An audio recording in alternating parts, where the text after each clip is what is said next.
Gun fam, what's up? It's the Gun Brother. Thank you for tuning in. This is another one of those situations. Shoot, don't shoot. Is this self-defense or not? And we got to correct this attitude, so let's get into it.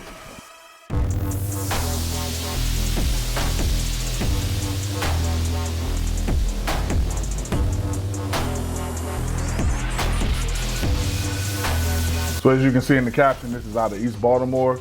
Happened very recently. I want to say a couple of days ago. And just watch it and then kind of go back through and break it down. The reason I wanted to talk about this because this is an attitude of a lot of people, and just want to get it straight, okay? So you understand it. Now this happened in the state of Maryland. So a couple of things that are easy to talk about, a couple of things that some people may not know. So check it out.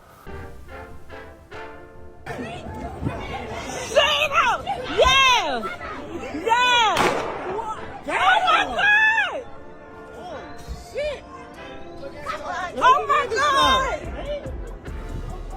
Oh my God! Yo, this what happen when you come to people's house trying to fight and shit. Shit just like this.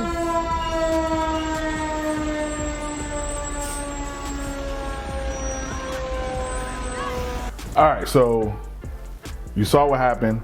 Things I want to talk about to make this, I guess, educational. First of all, rest in peace to the individual that lost their life in the video. First, before we even get into what we saw, let's start off with some facts. Number one, first fact. Deadly force is only authorized to save the life of you or another individual, or to save you or another individual from imminent danger of serious bodily harm. Okay? That's number one. It's the only time you can use deadly force. Now, we also have to take into account that this happened in Maryland. So in Maryland follows the common law principles of castle doctrine inside the home, duty to retreat outside the home. So those are the two things that we're working with. Those are facts. These are not opinions. Those are the facts. Now, let's take into account what we saw. We saw an individual running down the sidewalk with a firearm. That person appears to be the aggressor. Okay? At that point, you are not in imminent danger of serious bodily harm or death if you are running to someone with a firearm. That is the main thing that I want people to understand. You do not get a firearm to chase people down and enact justice, okay? And the reason that that's important is because of this quote later on in the video. Yo, this what happen when you come to people's house trying to fight and shit. So that lets us know that there was something that precipitated her actions, okay? However, at the time that whoever came to her house trying to fight, that is the moment that you're in imminent danger of bodily harm, if not serious bodily harm, just depending on other circumstances. If they came into the house, then castle doctrine would apply. If you came out the house, you put yourself into the danger, and that's probably how that's going to be looked at. However, again, if there was any time that you were in any danger of bodily harm or serious bodily harm, it was when whoever came to the house. Now, that is the part that I'm trying to get at to get people to understand. Yes, they came, allegedly came to this person's house. They came to fight. Maybe there was more than one. Maybe they wanted to jump the individual, whatever. Whatever happened between them coming to the house and her running down the street with a firearm, it's over. You're no longer in imminent danger of serious bodily harm or death. You're not going to be justified because they came to your house to fight you. However, in whatever manner it was, especially if they didn't break into your house, or even if they did, once they left, you cannot chase them down with the firearm and then enact justice. And that is not the reason that you have a firearm, to go chase somebody down because they did you wrong. It's to defend yourself from imminent danger of serious bodily harm or death. If you're not doing that, there's no need for you to be using your firearm, okay?